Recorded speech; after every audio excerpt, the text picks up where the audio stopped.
Hi everyone, and welcome back to the Curio Stitches podcast. My name's Ellie and I'm coming to you from Exeter in the southwest of England. So today's video is a day late, but that's okay. We agreed I was going to give myself some leeway. I have spent all week having a crash week, so bad symptoms and things. So it's only one day, so it is Saturday the 9th of September. I'm sorry about the background noise today. There's nothing I can do about it. For some reason, the villagey part of town where I live is very busy today. The windows are closed, but it's very hot. So today is a finished objects video. I have 5 projects to show you today. So let's just get straight in. Okay, so the first item I'm going to show you is the Oracle, which is my design. It's this beauty. It's too hot to try it on, so I've got it on a coat hanger for you. So it has I-cord and ribbed sleeve edge, ribbed bottom, and then it's got some I-cord details at the front and the back, and it's got a nice saddle shoulder, generous increases, and then it's just loose fitting. There are lots of photos of this over on Instagram, which is linked down below, and this was test knit by 8 people, and it was published last month, so it is available on Ravelry and on CurioStitches.com. I don't know why I couldn't remember my website then. That was really weird. Anyway, so yes, so this uses DK weight yarn. I knit this sample using Durarium Natura in the colourway Fig. It was on the Ulysses base, and I used just over 4 skeins for mine. I think it was 700 meters, something like that. Not a lot of yardage, but it's nice and loose, and it's a great layering piece. So when I bought this yarn, I thought it was going to be purple. It ended up being blue. But even though I don't like blue, this is nice. It works well with jeans and dresses and everything really. I just need to get more things in my wardrobe that will complement it, so I've got some sewing to do. But yes, this is lovely. So that is the Oracle crop. So that is item number 1 that was finished in the last sort of month or so. Number 2, there's a car about to go past. Oh, it's outside. Number 2 is the Galatea. So this one I'm absolutely in love with. Also in DK weight. Now one of my testers did use fingering weight, and I am currently making one in fingering weight. Did I say that? One of my testers, Melody, who is Gothwitch.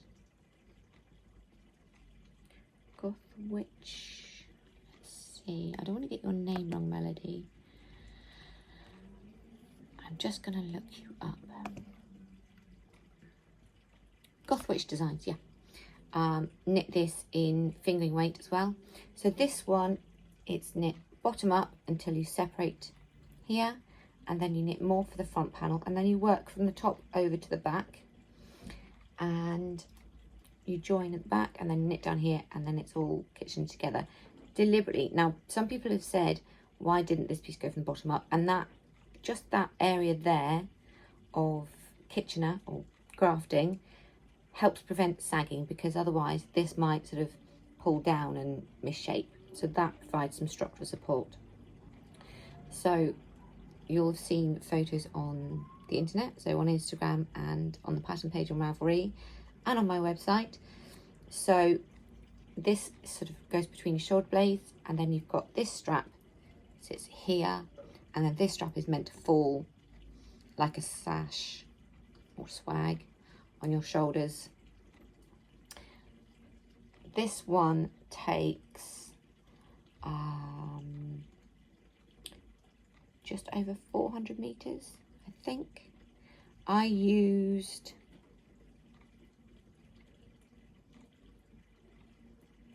just over 3 skeins, 50-gram balls. It's not a yarn heavy pattern. Once you sort of hit here, here, this is sort of one ball. So there we go. Yeah, so like I said, I'm knitting one in fingering weight, and then I have another one that I knit that's green as well. I'm knitting, sorry.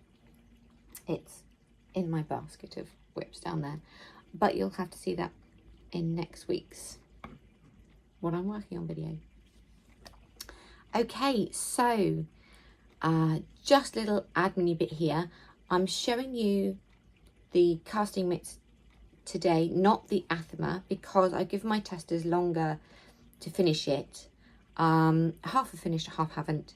So I've moved the publication date. So you will see that.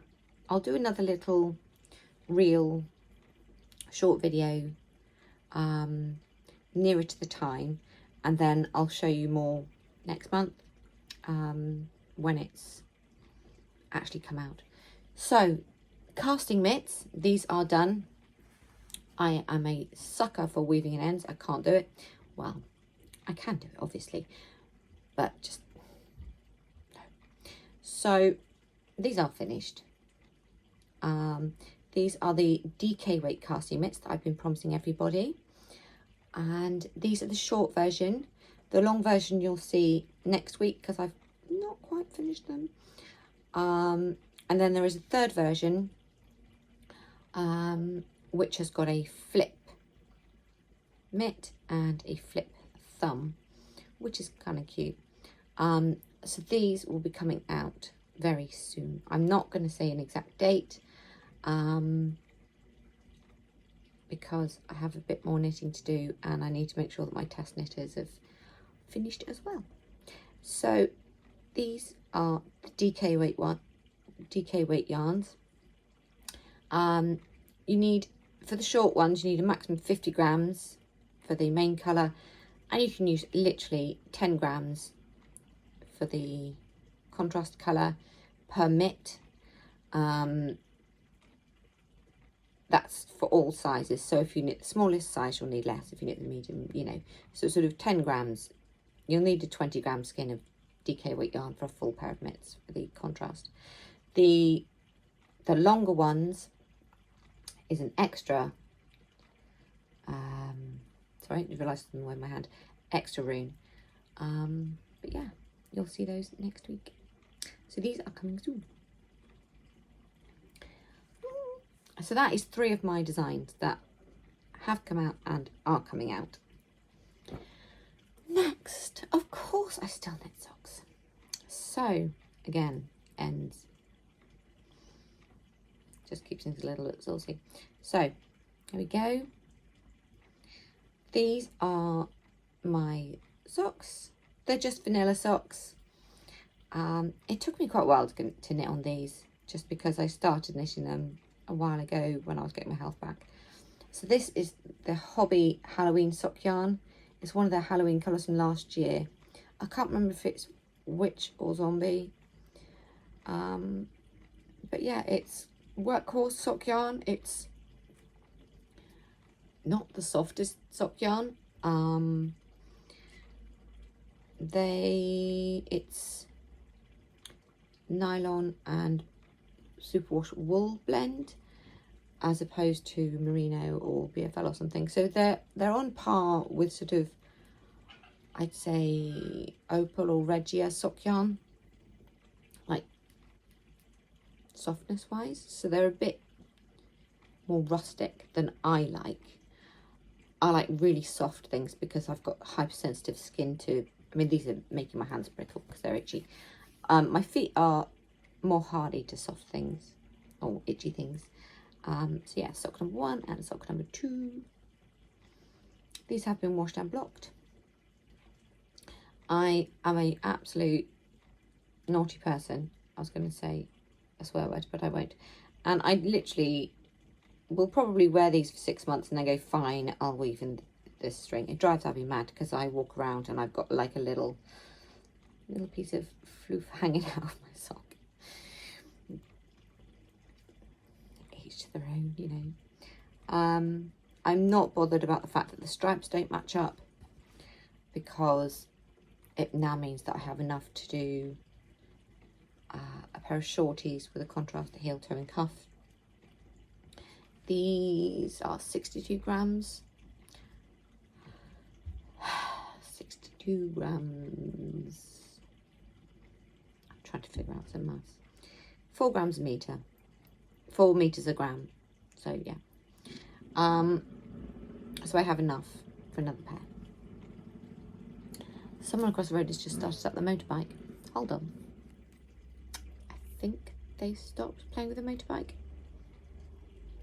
They've not gone anywhere. But anyway, so the final thing that I'm going to show you this week is the crochet hat that I knit for Abby. I know it just looks like a backs and forwards, but no. Abby saw a hat on Temu. It's like a cat hat styly pattern, and I was like, don't buy that. I can do that in a couple of hours. So I did. So this one I'm putting out as a free pattern at the end of the month, because I'm not great with crochet. I can read crochet patterns, but I'm not a crochet pattern writer. So it will literally be row 1 do this, row 2 do that. So this used Karen Simply Soft, so that's a worsted weight yarn. And then the one that I'm making for Neve is DK weight, but the measurements are 0.5 centimetre difference, so your hook may vary, I don't know. Doesn't use a lot of yarn. It's great for scraps. It's just sort of Halloweeny and cute and a bit Wednesday inspired, I suppose. Abby absolutely loves it. She tried it on and fits perfect. It looks really big, doesn't it? It's because it's flat, but there we go. I'm not going to try it on because I have makeup on, and I don't want to get makeup on Abby's hat because it's pretty and lovely. But this one has the ends woven in. See? All the ends woven in. I can do it with crochet. I don't know why I can't do it with knitting. It's a thing. I can do it with colour work as long as I remember to do it as I'm going along, if that makes sense. So yes. I don't know if you guys are expecting more finished objects. I do have more things that I have finished. I just figured I'd show you the things that were more recent and relevant. Because again, otherwise this would be a whole at least hour-long type. And you'll see them all as I wear them on future videos anyway, so yeah. So, I will look forward to seeing you all again next week for the works in progress video. I hope you're all well and keeping cool as possible in this heat. And I'll see you all then. Bye for now. I've got all the babies in with me today while I record. I'm hoping they're going to be quiet. Doing good, Joe? Nav? Navi? No, he's cleaning his paw. Phoebe. So we've got Joey, Navi and Phoebe. Here's your little princess. Yes, you are.